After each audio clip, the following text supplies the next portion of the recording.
une commission électorale indépendante. Ça, on se bat pour ça. On se bat toujours pour les choses en espérant qu'elles vont arriver. Alors, il faut que cette commission électorale-là soit indépendante. Il faut que, par exemple, là, des candidats, certains candidats n'ont pas leur nom. Sur les listes. Sur les listes. Comme vous, par exemple. Comme moi, comme Soro Guillaume. Et d'autres. C'est drôle de vous entendre défendre la cause de Soro Guillaume aujourd'hui. Bon, moi, je suis toujours comme je suis. Ce sont les gens qui me combattent. Mais même quand Soro Guillaume se battait, je l'ai regardé, lui et ses amis, et je leur ai dit, vous me combattez pour quelqu'un que vous ne connaissez pas. Monsieur le Président, il y a eu beaucoup d'actualités dans lesquelles vous étiez au cœur. Oui. Vitrifié. Oui. Vous avez écouté les propos du livre de Robert Bourgi. Oui, Robert. Voilà. Qui parlait de Nicolas Sarkozy qui avait promis de vous vitrifier. Cette anecdote, elle est vraie? Ah ben ça, c'est à lui qu'il faut demander. Puis c'est lui qui était à l'Élysée avec Sarkozy. Prenons les choses par le commencement, Monsieur le Président. Oui. On apprend de ces révélations, par exemple, que vous étiez le vainqueur de l'élection présidentielle d'octobre 2010. Oui. Et que vous avez été victime, on va dire, d'un putsch, finalement. Oui. C'est vrai ou pas? Vous le Mais pensez? ça, nous savions depuis longtemps, depuis toujours, que nous avions gagné, que j'avais gagné l'élection présidentielle de 2010. Mais le problème, c'est que le gouvernement français dirigé à l'époque par Nicolas Sarkozy ne voulait pas du tout me voir. D'où venait cette inimitié entre vous et Nicolas Sarkozy? Je n'en sais rien. D'abord, c'est un ami de Ouattara. Est-ce que ceci peut expliquer cela? Je ne sais pas. Mais c'est un ami de Ouattara. Mais ensuite, on ne m'attendait pas à la présidence de la République. Du côté de Paris, on ne m'attendait pas à la présidence de la République. Monsieur le Président, Robert Bourgi, dans le livre, dit qu'il vous appelle. Oui. Il vous transmet le message de Nicolas Sarkozy qui vous dit d'abandonner. Oui. Et on vous promet beaucoup d'argent, bref, il cite un certain nombre d'avantages dont vous deviez bénéficier. Oui. C'est vrai ou pas? Il vous a vraiment téléphoné dans ce sens-là? Il m'a téléphoné dans ce sens-là. Et vous l'avez envoyé balader? Ah oui, ça, plus vigoureusement qu'il l'a dit. Ah oui? Mais en fait...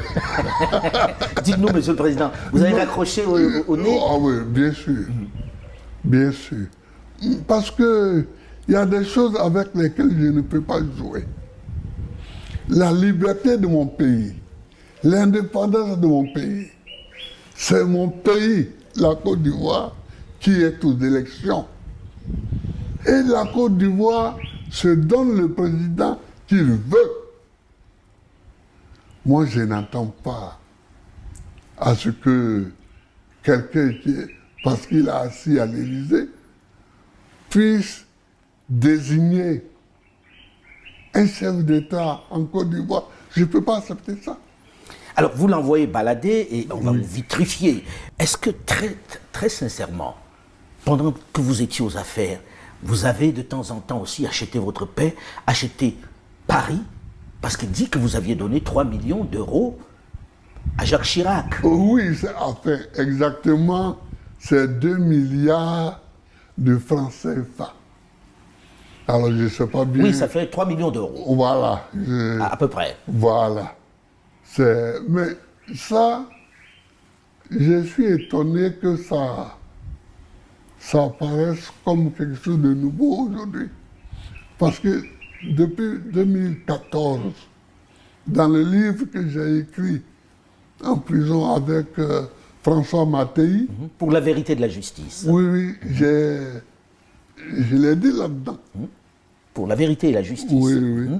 Vous en aviez parlé, effectivement. Oui, oui. Mais bon, vous savez, quand ça sort de la bouche de quelqu'un d'autre, Oui, on se oui. dit, bon, il n'a fabulé pas.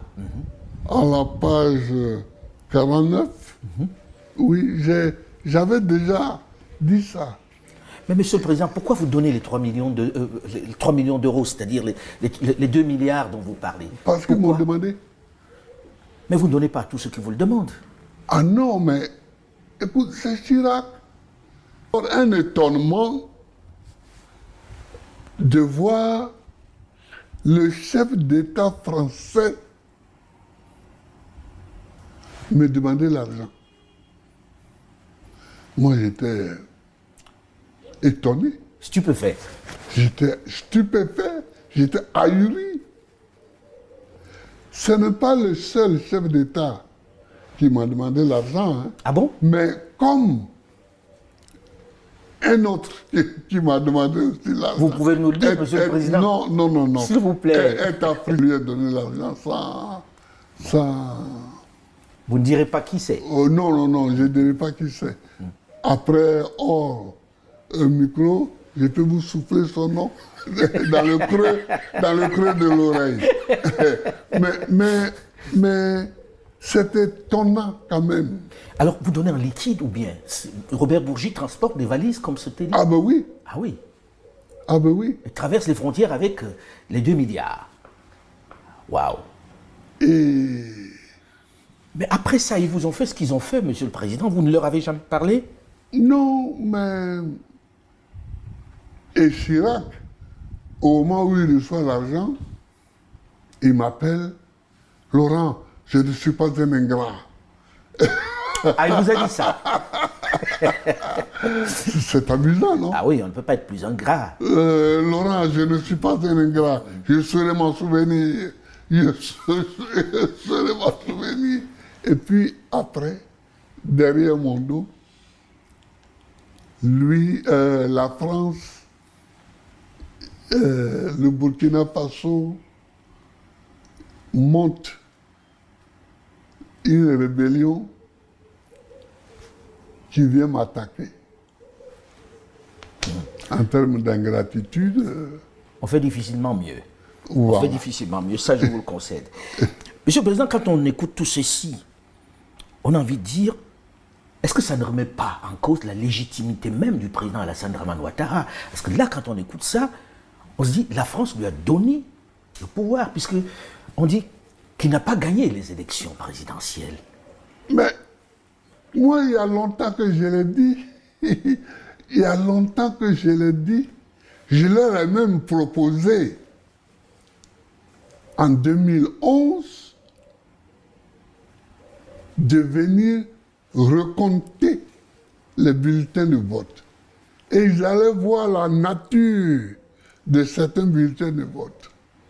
À Bouaké, par exemple, qui était la capitale de la rébellion,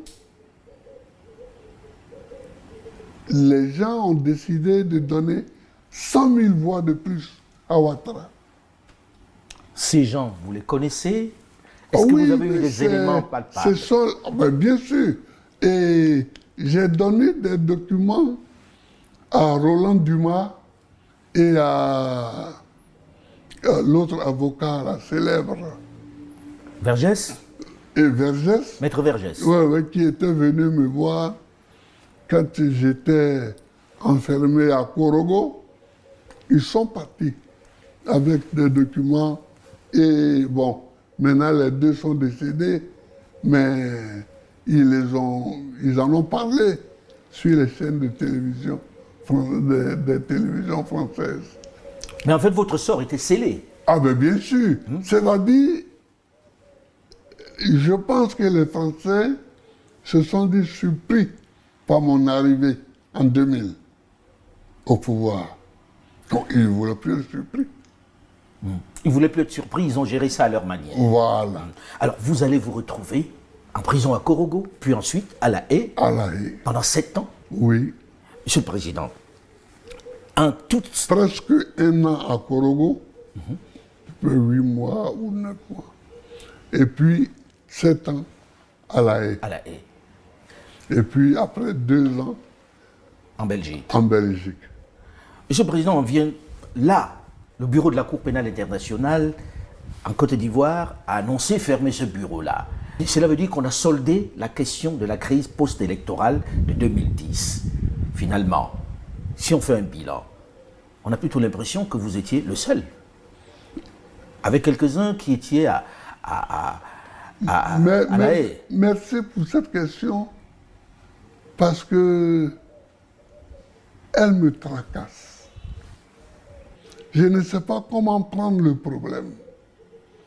Quelquefois, j'ai envie d'appeler le procureur de la CPI, et puis quelquefois, j'ai dit non. C'est-à-dire que Très concrètement, vous avez le sentiment que c'était juste pour vous, alors. c'est-à-dire, si on veut chercher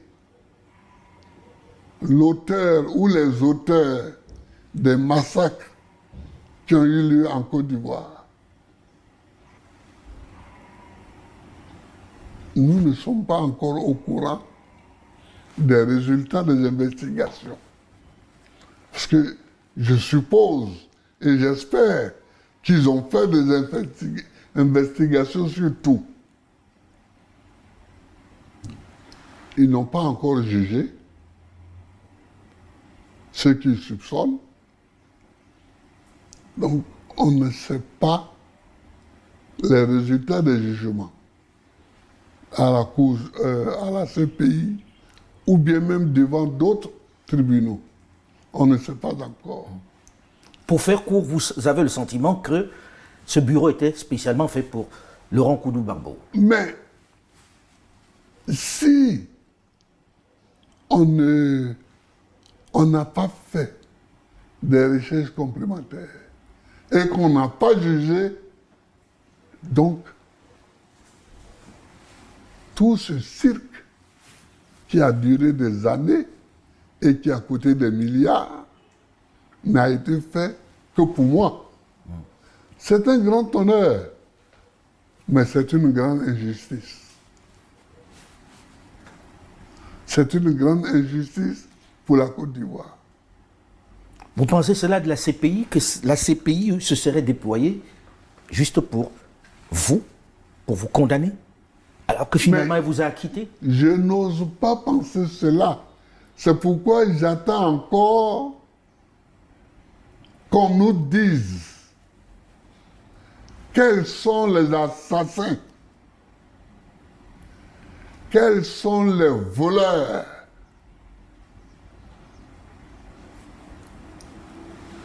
des événements de la crise post-électorale.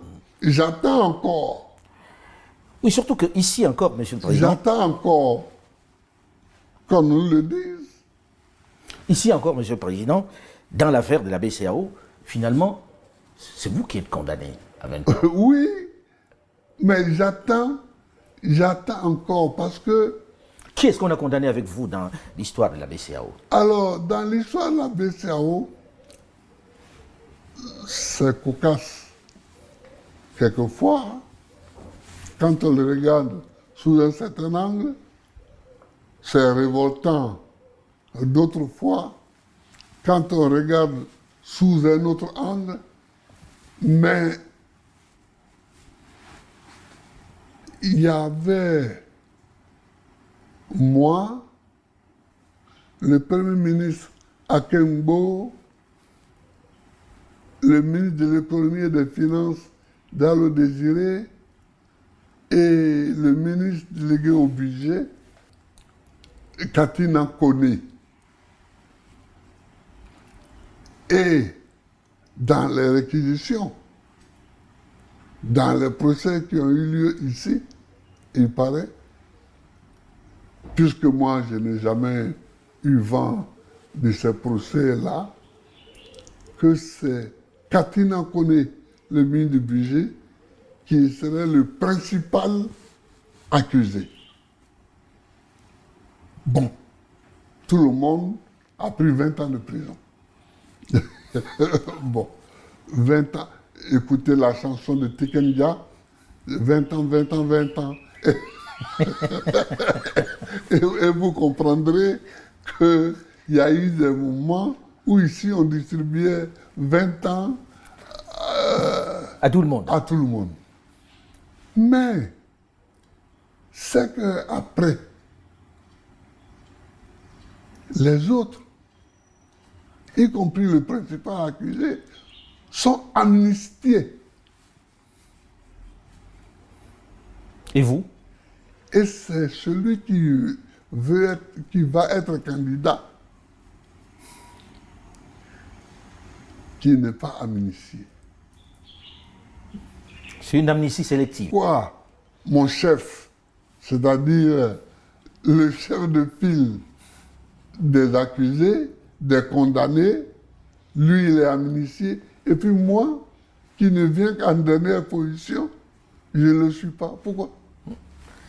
Et puis même pour ce braquage, moi, au moment des faits, j'étais chef d'État.